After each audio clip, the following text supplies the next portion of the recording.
So Trump doesn't look moved by that decision. His fate is in the hands of the Senate, but he termed it as an illegal proceeding. So what is the way forward? And I'd like us to have a conversation about the state of the nation here in Kenya with Honorable Nyamwe and Mr. Osido. But just before we talk about the Kenyan politics and the state of our country, let's just take a minute, like 2 minutes, just to talk about what's happening in the U.S. I mean, U.S. is a democratic country. So you're either a Democrat or a Republican. Or a Republican. Yeah. You can't wake up today, you're saying I'm a Democrat, tomorrow you're a Republican. And now Trump's fate is in the hands of the Senate. Is this impeachment going to sail through? Because he says, I don't even feel like I'm an impeached president. Brenda, I doubt. I don't think it will sail through. And this is, I look at probably three things. One is a rallying call for Trump's campaign, making America great again. And you see, he was coming at a point when he felt we've had a very, from outsiders felt that President Obama was a very progressive president for the U.S., was able to bring in very progressive intergovernmental relations and partnerships. And we saw that happening, you know, Israel, Russia, many countries that initially would be felt or rather seen to be enemies of America. And the president from outside was able to break that glass ceiling. And internally, people thought that that was not us. That is just a different policy that you are bringing on board. Whereas now, I think that, yes, we can, a rallying call against making America great again, was able to get Trump now to rally people around him. And you realize that even in Michigan, when he's making that statement, and people are like, yes, yes, you are the man who is fighting for us. And I remember, and I've watched last night many of his campaign videos, and he kept saying, America must be great again. Our economy must be great again. We will give people jobs. And you see, this is a politician campaign to be a president. And right now, this is where it is. And I know that even within the Congress and the Senate, they are struggling with a merger of what used to be against what should be and what the president is moving forward to be able to do. The second thing is to look at the composition of the Senate. And I believe that Republicans, just as it is in most countries, has the highest number. The person who is the president really has the highest number. Even here in Kenya, Jubilee has a majority in almost both houses. So looking at that playing, the numbers and the votes playing within the Senate, chances that they will vote against that impeachment, in my view, are very high. But I don't know what Mheshimiwa is thinking. Exactly, and I had to ask Mheshimiwa Nyamwe, because if Trump's impeachment motion doesn't sail through, then he will come back as the 46th president of the U.S. Because, I mean, the Democrats want to impeach him. And that impeachment really plays a big role in terms of Trump coming back as the president of the United States. One thing I want to comment about that, you know, the way to do that democracy. He's being impeached because he wanted an opponent to be investigated. That's extremely very good. But they respect that if you have an opponent, you should not try to hurt your opponent so that you get an advantage. But now let's come to the real politics of the U.S. I mean, there are two parties. You are either a Democrat or a Republican. And that's how the vote took place last night. The Democratic people came together and they voted together. The Republican also voted together. The same thing is going to happen in the Senate. So the majority people in the Senate is controlled by the Republican Party. So are you saying that probably there's some Republicans who might not cross over and support No, that's some not Democrats? possible. There's royalty to the party. That's not possible. You're either Democrat or a Republican. Yes, that's not possible. Then another issue, which is very important of all the issues, the economy is doing very well, right? The unemployment has gone down, okay? It doesn't matter what people will be shouting here. At the bottom line here, the people who work, do they have a job? The people do business as the business improved. That's the most important thing. And if the business has improved, it's a balance sheet. That's what they're looking at. That their business is better than it was last year, the other year. So it does not matter who put the foundation. Some people will say it is Obama who put the foundation. It's all irrelevant. What people are looking at is what is happening presently. What is happening on the ground. Let's translate that to our country. And what's happening on the ground presently, the economy is doing very well. The ordinary people are concerned about their welfare, about what they eat. The construction industry is booming. Houses, people are getting homes, which they were not having before. So you look at the parameters, you find they're doing, the infrastructure is going on, housing is improving, employment has gone up. And the immigration laws are also being followed. Yes, yeah. So when you look at all those factors, you may not like him or not. But Trump will be the president of the United States. Unless something happened. Of course, he didn't win the popular vote. You know that. He won the college. Yes. So if the other party can come together and make sure they do carry their campaign where they made errors, they don't make those errors, they can win. Because when you look at the result, it's very competitive. Okay, but now let's translate that, Mr. Osido, to our country. It's good, Honorable Nyamwea said, employment is happening in the United States of America. Business is booming. Immigration laws are being followed. But in our country, let's talk about a state of the nation. Where are we at when you look at President Uhuru Kenyatta as a scorecard? Because employment has become a major issue. So many young people are not employed. Hence, that video that was viral by one of the local artists that really rubbed, some people so wrongly. And he might be facing some, legal case in the court. His Excellency, the President must, from a citizen who is just but a voter, be very deliberate to want to leave a positive, progressive, futuristic legacy. As it is right now, people are not feeling it. And when I say people, probably I should be talking about the youth, because unemployment rates have skyrocketed. We are talking about the Big Four. It cannot be felt on the ground, because from County Governance Watch, we have been doing an analysis of particularly health, because we have what we call the County Governance Index, which assesses performance of counties: health, education, agriculture, infrastructure, and water. And those are things which people keep talking about. And you see, Big Four has, I think, about 4 to 6 counties that are supposed to be piloted.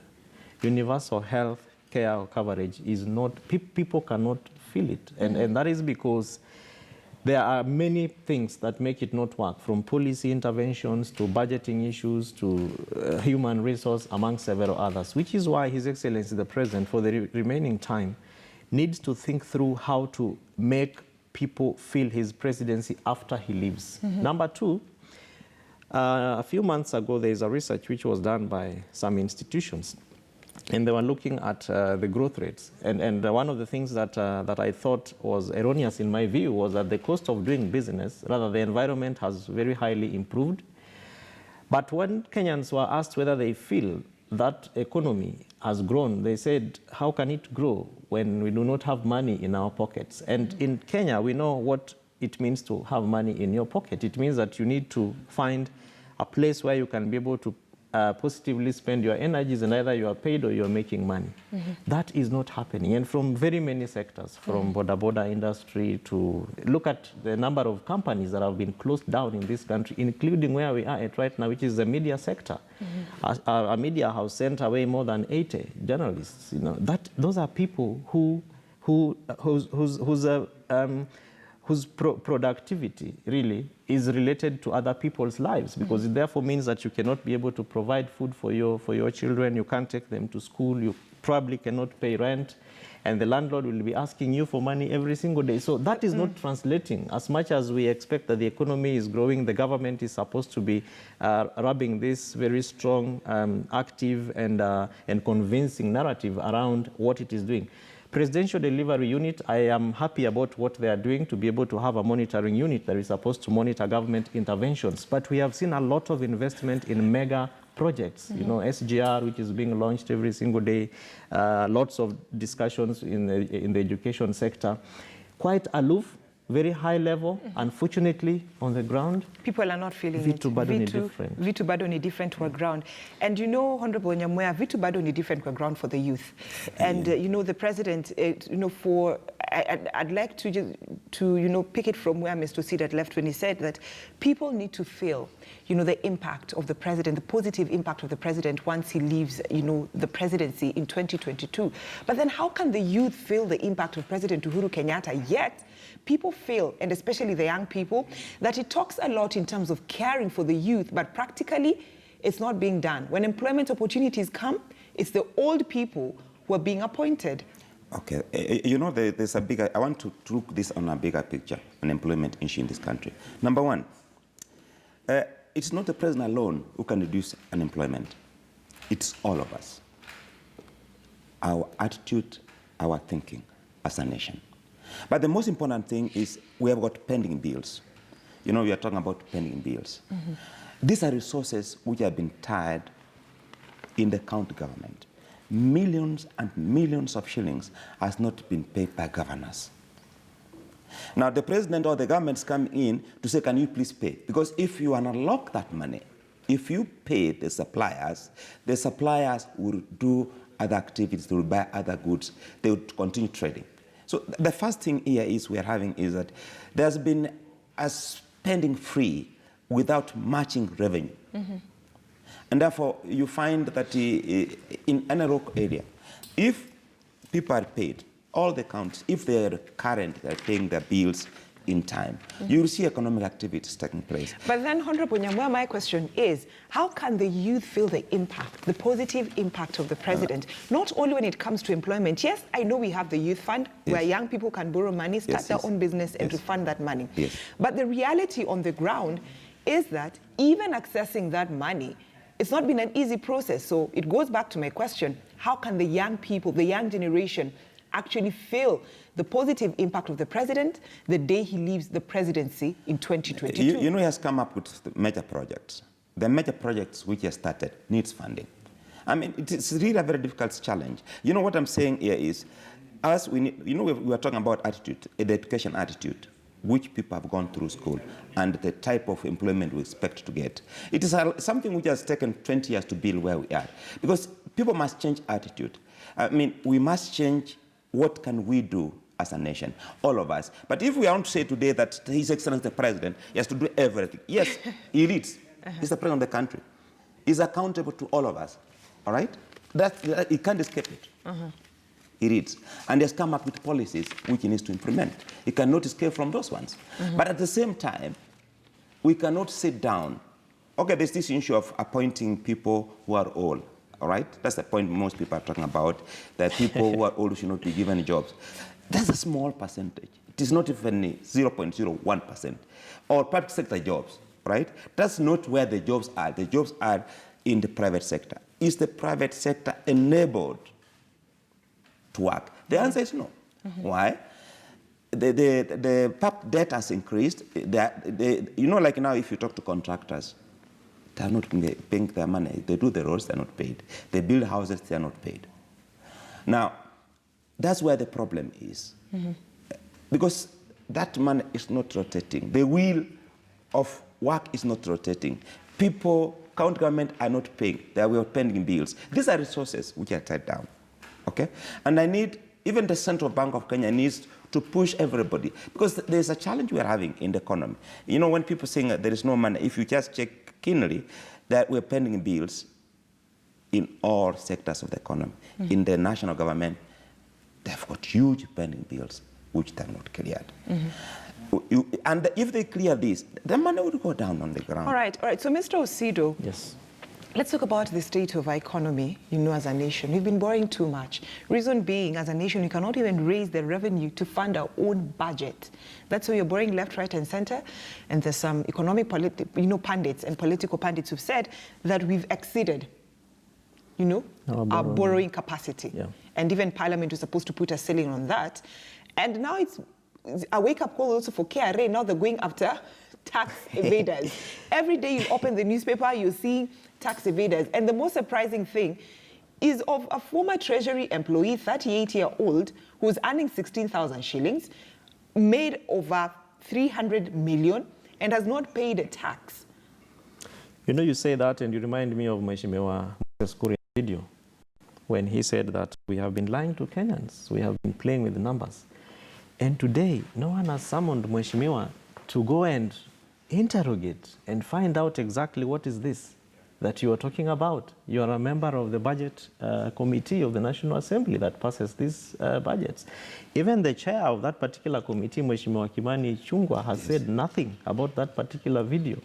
So sisi wa Kenya, tuko kivyetu tu, even in this economy, by the way, and I think for me, what I have been trying to do together with other friends from County Governance Watch and other stakeholders is to push counties to do what we call on-source revenue. Because unless counties will be able to identify projects at that particular grassroots level to want to invest in those projects, you go to Kisii, for instance, and along the road, there are women groups, youth groups that have organized themselves and they are doing soapstone carving. Unless the county government considers working together with them and giving them money at that level from the budget, which needs to be a conversation, so that the county assemblies pass those budgets and then link these people with buyers, maybe from overseas or wherever, where people like these soapstones, and you move to places like Kisumu, where we are talking about water hyacinth, and they talk, because it's out there we are saying we want to bring young people into the water hyacinth to harvest it, and then we will pay them. But it is not happening. Unless counties have specific timeframes to want to make very painful choices like other people did in Singapore, Malaysia, Bangkok, Dubai, several other countries, even Rwanda just close by here. If counties do not think through how to have county sustainability at that particular level, the reliance on National Treasury, because nothing is happening at this top. In fact, National Treasury even relies on counties to be able to have employment, and then we tax people, and then that money goes to Treasury and it is pumped back to the country. Unless we have safety nets for the elderly people and these young people that we are talking about, the negative 6 trillion, the debt budget of this country, approximate, is going to be one thing that the generations to come are going to painfully pay for. And that is why the president, in my view, really needs to consider having a conversation within himself and then invite some of his good close friends to help him in cracking down this issue, because all these things happen at levels that are not aloof to His Excellency the President. All right. He chairs the summit, which brings together national and county governments. The IBEC, Intergovernmental Budget and Economic Council, is chaired by His Excellency the Deputy President. I believe that the DP briefs the President on what governors are saying from a budget perspective. All right. And you know, let me get your sentiments, Honorable Nyamwea, before we wind up the show. And, you know, I wanted to ask you a lot of politics. Yeah. We're politicking every day. Now the next politics that's on play, and when you read the Standard newspaper yesterday, it was about extending the term of the BBI team. Yes. And in terms of just political positions, yet Kenyans are suffering. You know, the most unfortunate situation we had as a country is actually doing politics after election, immediate election. We have done election, we are through with it, then somebody starts campaigning, I want to be the next government. From the day the elections are done. the elections are done. And my concern is, where does the person get the resources? That's the biggest challenge. And KRA, why is it keeping quiet? All right? They're looking for tax cheats. All right? Because if one goes for campaign throughout the year, the resources the person is using, all right? We need to, let's be honest to each other. Unemployment is our responsibility. You have said the counties need to come with policies, right? Localized issues to create employment. But, you know, we should not, I guess the president has a responsibility in terms of getting resources, making sure that it's proper. But another issue is, like the treasury, we have had a problem. We have rogue officers interested. Rogue officers. I mean, if somebody, a clerk, can be found having over, is it 300 million? Yeah. All right? And there's document which gave him that money. And his neighbors are seeing him driving cars, which Yes, is not and everybody knows. So is it that as a country we're not asking the important questions? Yes. So the first thing is paying taxes, let's pay taxes, right? Because we cannot develop without paying taxes. The issue here is when that tax is misused. That's where the challenge is. The issue is when you hear somebody who has not been working or who works as a clerk, he has over 300 million shillings. And then he is working in an office which we should have the trust as a country. That's also we should have trust. If then a clerk is doing that, what about the rest? So then, Honorable Nyamwea, in a minute, because I also need to give Mr. Osido a minute, because we need to wind up. Then who has failed the country? Is it the president? Is it our legislators? Is it Kenyans themselves when it comes to election, the people that they elect? Without contradiction, our parliament has failed us. Without contradiction, parliament has failed this nation. Because the role of parliament is oversight. The role of borrowing more money. I was there, and my position is very clear. You see, you cannot take what you cannot be able to pay back immediately, right? You budget your salary. That's, income is like a salary, right? If you are earning 10,000, you budget for 10,000. And the revenue for the government, if it's 10,000, they should budget for that amount. But we cannot budget for what you don't have. And that's what we have done in this nation. All but right. that has been done by the people who sit at Treasury. All right? And that's where the problem is. But you see, Parliament, it's a sad story. It has been used as a rubber stamp. Because they gave the shilling. They should have said no, and they should have saved the country. Okay. Because if they should have said no, more borrowing, we could not be where we are. But you see, they gave approval. And once I've given approval, of course, then the president has the leeway to use the money. All right, song sentiments coming from a former member of parliament, Mr. Sido, in a minute as you wind up. Though I am not a mjinga, because otherwise you should have said, wajinga nyinyi or wajinga sisi, because otherwise then he is absolving himself. But I think the point here is that we have all failed, because we elect the parliamentarians. They come out there, they give us 50 shillings, and then they come back and tell us, I paid you to vote for me, so this is my time to get back my money, because no one asks them, where did you get this money to come and give it to me? So our political culture is one that we really need to think through. Number two is, and I agree with Mheshimiwa here, because Parliament is the bedrock, really, of everything, other than executive and then the judiciary, which also has its own issues. The National Assembly, well, Parliament, National Assembly and the Senate need to be very deliberate, because senators at their level can also have an opportunity to ask very difficult questions. But I think moving forward is all these challenges are opportunities for us to reflect as a country. I think the building bridges moment is a moment which needs to be seized so that we have a platform, because it's the only time, I think, in this country where a report has been done by an advisory task force, as it is, and I printed mine. You know, we are being told to read read it. But where is it? Because I printed this at 4,200. And this is 156 full color. But when you bring about that building bridges initiative report, Mr. Sido, it will not end because the people who are saying this BBI is just for the benefit of a few. Of a few. But I am saying, and I'm asking Kenyans to agree with me on this, at least for those who don't, that let's seize it, because this is the only time we have seen two very antagonistic friends coming together and saying, let's shake hands. So let's take it from them. And then they've told us to read, let's try and read it, then churn out our own issues, make them Kenyan issues other than their own two people issues, and then go back to them and tell them, now you gave us a report, we've gone through it, by the way, we are not happy with this, this and that, but on this we are together with you. And so this is going to be the roadmap of this country. If you agree, we are together with you. Right. And if you don't, we are not. And even boycott 2022 elections boycott if it gets to that level. Yeah. You know, I'm tempted. And we are running out of time. And I really don't want to, you know, be on the rank books with my director. But I'll just give you that minute. Because even this BBI report, even when the extension of the team, the task force, you know, the deputy president was not there. We just told the president met with ODM leader, had a discussion, and extended the term of the team. You see this, let us face the issues as they are.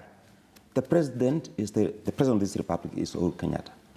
The opposition leader in this republic is Raila Amolo Odinga. Two people have sat together, then they are unifying the country. And it's wrong and to trivialize that opportunity. That opportunity the two leaders have brought to the country to make it look simple, to make it look they're looking for employment. It is very wrong. Because the country has come together and there's a new, complete toned political difference. There is a change when you talk to people. You find that the way people are seeing issues is very different. So it is really bad, and to say that the president and the former prime minister have come together to look jobs for who? All right, thank you so much. I mean, Honorable. That's the country. All right, That's the country which has come together. And it's we the should country appreciate that has it. come together, and we need to appreciate it and embrace the BBI report. The sample is the unit of the country. All right, all right. Thank you so much, Honorable Manson Nyamweya, former member of Parliament of South Mogirango, and Kevin Osido, a Director, County Governance Expert. Gentlemen, thank you so much for joining us this morning. Always a pleasure having you here on Morning Express. We've discussed matters, state of the nation, and also looked at the newspaper, some of the stories that are making the headlines. But my appeal is that get a grab of the Standard newspaper. We have an in-depth coverage, stories written by several of my colleagues, about the KCSE results that were released yesterday by Education Cabinet Secretary, Professor George Magoha. So get a hold of the Standard newspaper. We've given you the list of the top candidates, schools, and some of the best improved students who never performed well in KCPE, but now there's some of the giants in this case. National examinations. Allow me to take a short break, but I'll be right back with more here